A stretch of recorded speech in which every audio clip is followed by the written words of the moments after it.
बच्चों, ये रघुवंशम का 41वां श्लोक है। यहीं से आपका कोर्स प्रारंभ हो रहा है। सिंह और राजा दिलीप के बीच में जो संवाद होता है, नंदिनी को छुड़ाने के लिए राजा दिलीप सिंह से प्रार्थना करते हैं, उसी के क्रम में ये अगला श्लोक आ रहा है। इसके पूर्व में आप फर्स्ट टाइम पढ़ चुके हैं, बता भी चुके हैं इससे पूर्व वीडियो में। पहले इसका उच्चारण करना सीखिए। इति प्रगल्भं पुरुषाधिराजो मृगाधिराजस्य वचो निशम्य प्रत्याहतास्रो गिरिशः प्रभावात् आत्मन्यवज्ञां शिथिलीचकार। एक बार पुनः। इति प्रगल्भं पुरुषाधिराजो मृगाधिराजस्य वचो निशम्य प्रत्याहतास्रो गिरिशः प्रभावात् आत्मन्यवज्ञां शिथिलीचकार।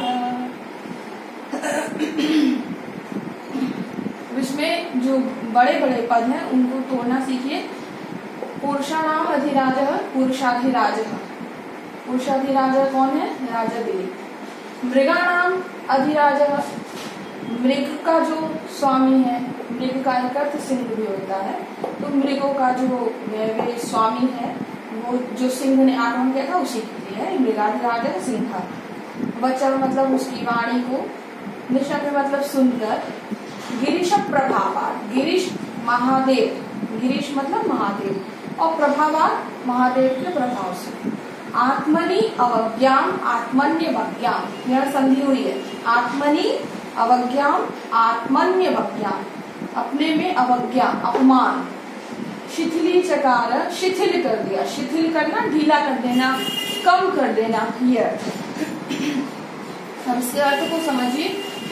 इस श्लोक में कवि कालिदास कह रहे हैं कि जब राजा दिलीप ने उसको नंदिनी को छुड़ाने में अपने आप को असमर्थ पाया।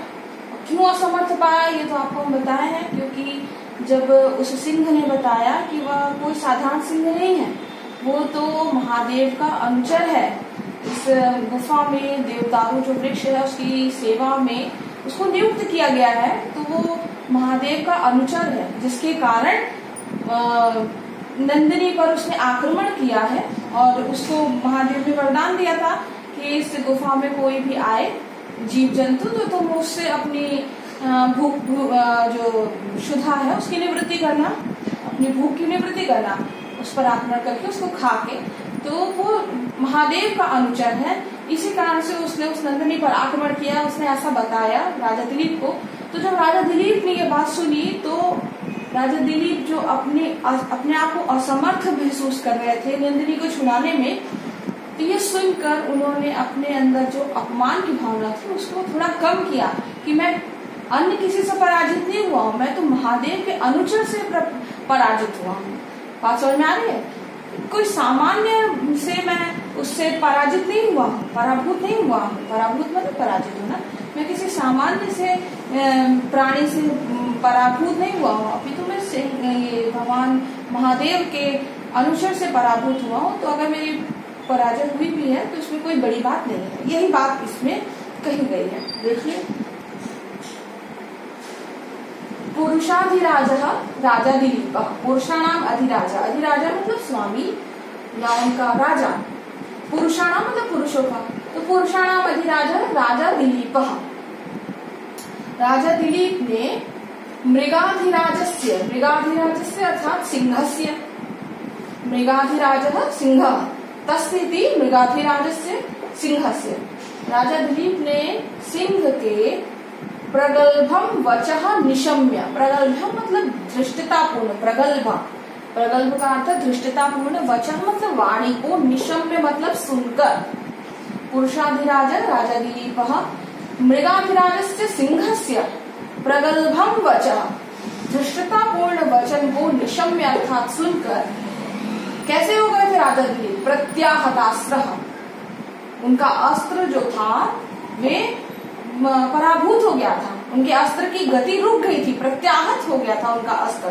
तो ऐसे में राजा दिलीप जिनके अस्त्र की गति रुक गई थी, जो पराभूत हो गए थे, ऐसे उस राजा दिलीप ने गिरीश प्रभाव, महादेव के प्रभाव से ये सब कुछ हुआ है। गिरीश प्रभाव, जो मैं पराजित हुआ हूँ, मेरा अस्त्र जो रुक गया, किसके कारण हुआ? गिरीश प्रभाव, भगवान महादेव के प्रभाव से मेरा अस्त्र की गति रुक गई है। अतएव उन्होंने आत्मनि, अपने आप में, आत्मनि मतलब अपने आप में, अवज्ञान, अपमान का जो भाव उनमें आ रहा था, उसको शिथिली चकार, थोड़ा कम कर दिया।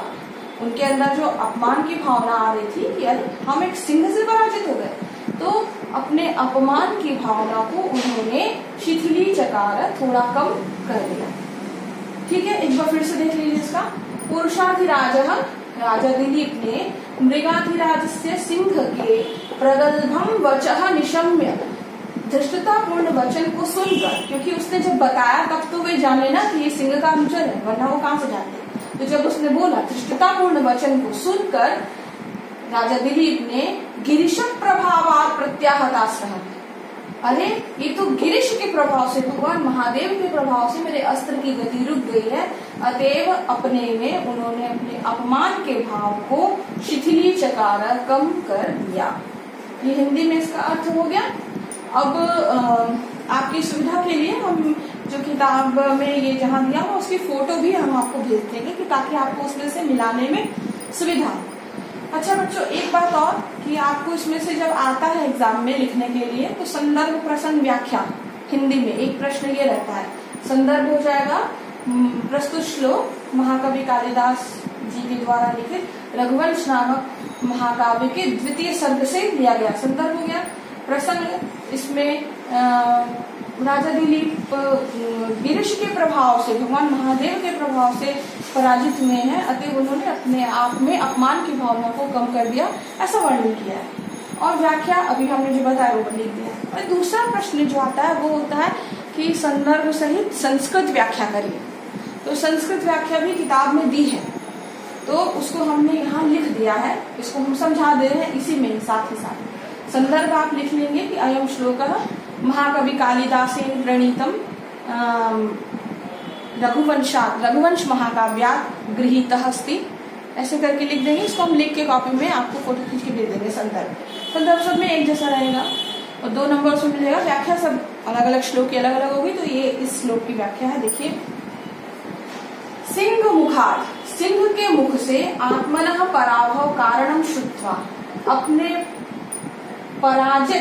पराभव के कारण को सुनकर, सिंह के मुख से आत्मनः अपने पराभव, अपने हार के या पराजय, पराभव कहते पराजय के कारण को श्रुत्वा सुनकर, ईश्वर प्रसादात् एवं, ईश्वर के कृपा से ये सब कुछ हुआ है या ईश्वर के कारण ही ये सब कुछ हुआ है। अतएव पराभूतोस्मि, इसलिए मैं पराजित हुआ हूँ। न केनापि अन्येन कारणेन, और किसी कारण से नहीं, न केनापि अन्येन कारणेन, किसी और कारण से नहीं। इति मत्वा, ऐसा मानकर, तज्जन्य अपमानम, इससे उत्पन्न जो अपमान का भाव था, तज्जन्य मतलब इससे उत्पन्न, अपने पराभव से उत्पन्न अपमान के भाव को त्यजेत इति भाव, उन्होंने त्याग दिया। ये इसका संस्कृत व्याख्या है।